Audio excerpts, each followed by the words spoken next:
రాజమండ్రిలో విషాద ఘటన చోటు చేసుకుంది.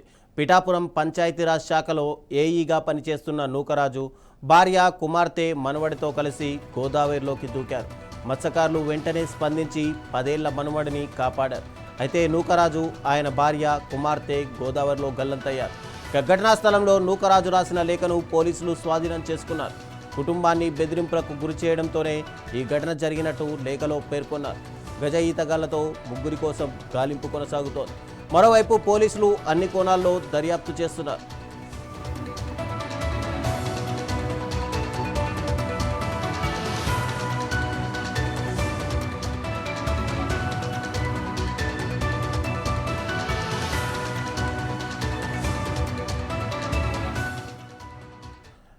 పిఠాపురం ఏఈగా పనిచేస్తున్నటువంటి నూకరాజు ఆయన భార్య మనవడితో కలిసి పూర్తిగా నదిలో దూకారు. ఇప్పటికే ముగ్గురు గల్లంతవగా మనవడిని మాత్రం ప్రాణాలతో కాపాడినట్టుగా తెలుస్తుంది.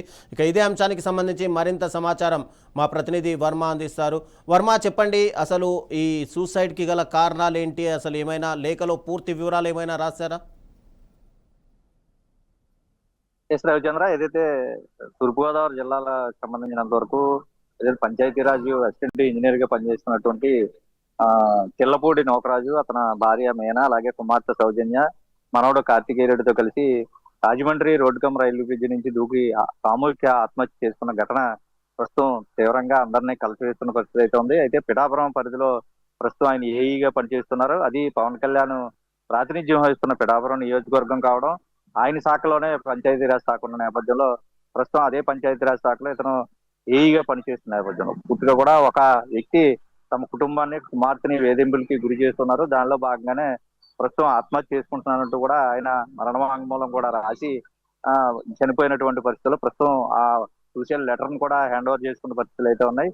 అయితే జూలై 2వ తేదీనే తన కుమార్తె ఎవరైతే సౌజన్యం ఉన్నారో తన భర్త అనారోగ్య కారణాల రీత్యా మరణించడం, అటు తర్వాత తన కుమారుడు ఎవరైతే రియాన్స్ కార్తికేయ రెడ్డి ఉన్నారో అతనికి ప్రస్తుతం మరణించి ఇంకా నెల 15 రోజులు కూడా పూర్తి కాకపోవడంతో ఏదైతే స్థానికంగా కాకినాడ నాగమల్ తోట జంక్షన్ లో అపార్ట్మెంట్ లో నివాసం ఉంటున్నటువంటి ఈ ఏఈ నూకరాజు కుటుంబం పూర్తిగా కూడా చాలా సౌమ్యంగా ఉంటది.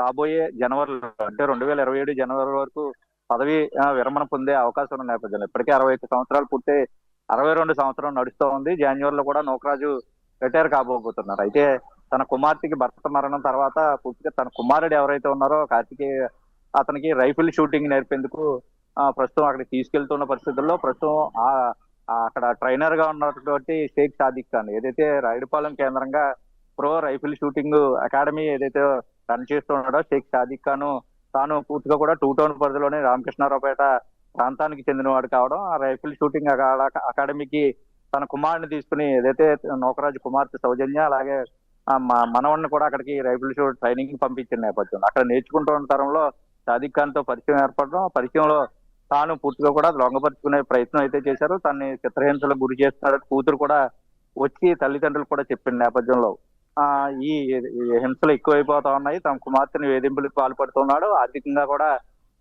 వ్యవహారంలో తలదూరుస్తుంది. బ్యాంక్ అకౌంట్లు కూడా తన ఆధీనంలోకి తీసుకుని పూర్తిగా కూడా ఏమార్చే ప్రయత్నం అయితే చేశారు. అక్కడ పరిచయం కాస్త దాన్ని పూర్తిగా కూడా తన వైపు లొంగ తీసుకునే ప్రయత్నం అయితే చేశాడని ప్రస్తుతం ఆ లేఖలో స్వయంగా తెల్లపూడి నూకరాజు ఏఈ పేర్కోవడం జరిగింది. అయితే ఈ చిత్రహింసలకు అన్నిటికీ కారణం ఎందుకంటే గడిచిన 15 సంవత్సరాల నుంచి ఇలా గుట్టుగా కాపురం చేసుకున్నటువంటి కుమార్తెకి సంబంధించి అల్లుడు కూడా మృతి చెందిన పరిస్థితుల్లో ప్రస్తుతం ఒక 6 నెలల్లో పూర్తిగా కూడా నూకరాజు కూడా రిటైర్ కాబోతున్న నేపథ్యంలో మరి ఈ విషయం బయటకు పోతే నలుగురు 4 రకాలుగా మాట్లాడతారని భావించి ఉన్నారు. పైగా పంచాయతీరాజ్ శాఖలో స్వయంగా పిఠాపురం నియోజకవర్గానికి సంబంధించి ఉప ముఖ్యమంత్రి పవన్ కళ్యాణ్ నియోజకవర్గం ప్రాతినిధ్యం వహిస్తున్నటువంటి నియోజకవర్గంలో పనిచేస్తూ కూడా స్థానిక పోలీసులకు కూడా చెప్పలేదు.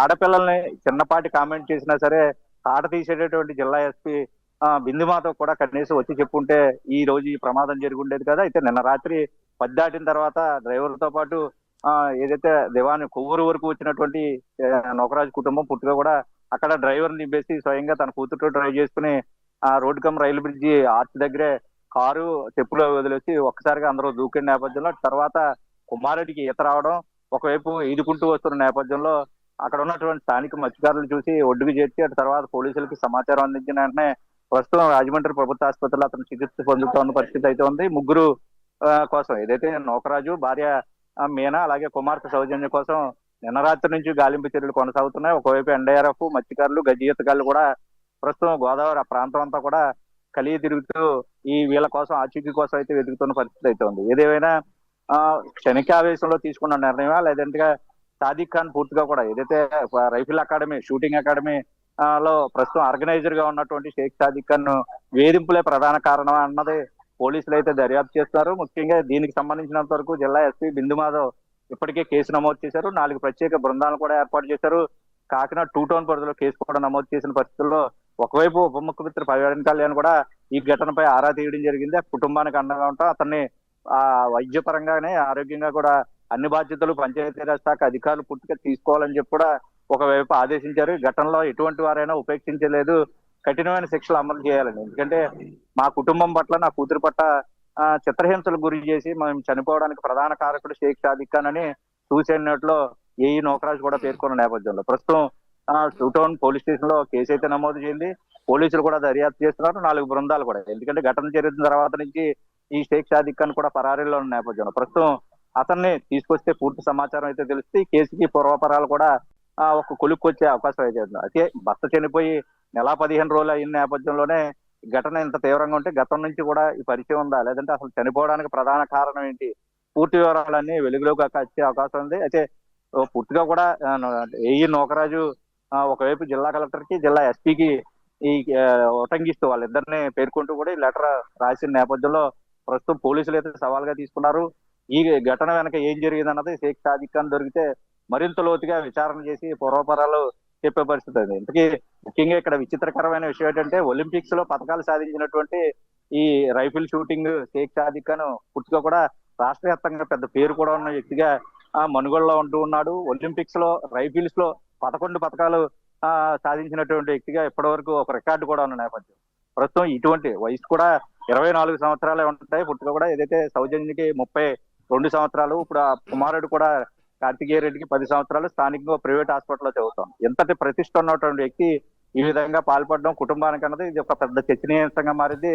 ఏదేమైనా ఎంతో ధైర్యంగా ఉండవలసినటువంటి నియోజకవర్గం ప్రాతినిధ్యం వహించిన పవన్ కళ్యాణ్ సంబంధించి పంచాయతీ శాఖలో వాళ్ళకైనా ఉన్నతాధికారులకు చెప్తే పరిష్కారం చూదురు, లేదంటే ఇలా జరుగుతుందని ప్రాథమికంగా జిల్లా ఎస్పీకి చెప్పినా సరే ఈ ఘటన జరిగి ఉండేది కాదని ప్రస్తుతం అందరూ చేస్తారు. ఎందుకు ఈ పొరపాటు చేశారు, క్షణికావేశాలకి ఇకనైనా ఈ ఘటన చూసి ఎవరో కూడా లోను కావద్దు, ఇంట్లో వాళ్ళకో లేదంటే ఉన్నతాధికారులకి ఎవరికైనా తమ రక్షణ కల్పిస్తారని భావిస్తారు, వాళ్ళకైతే ఫిర్యాదు చేయాలి తప్ప ఇటువంటి చర్యలకి ఎవరో కూడా పూనుకోవద్దు అంటూ జిల్లా ఎస్పీ కూడా చెప్పిన పరిస్థితి అయితే ఉంది. అయితే షేక్ సాదిక్ ఖాన్ కోసం ప్రస్తుతం పోలీసులు అయితే తీవ్రంగా గాలింపు చేస్తూ ఉన్నారు. అతను ఎక్కడెక్కడ గతంలో తిరిగేటంటే అతనికి చాలా చోట్ల రైఫిల్ అకాడమీలు కూడా ఉన్న నేపథ్యంలో ప్రస్తుతం ఆయా ప్రాంతాలన్నీ ప్రస్తుతం సున్నితంగా పరిశీలిస్తూ పూర్తి స్థాయిలో గాలింపు చర్యలు అయితే చేపట్టిన పరిస్థితి అయితే ఉంది. ఇప్పటికీ గల్లంతైన 3 నూకరాజు, భార్య మీనా, కుమార్తె సౌజన్యకి సంబంధించి ఎటువంటి ఆచూకీ కూడా లభ్యం కానటువంటి పరిస్థితుల్లో ప్రస్తుతం మనవడు మాత్రం ప్రభుత్వ ఆసుపత్రిలో చికిత్స అయితే పొందుతా ఉన్నాడు. Ravichandra, thank you Varma.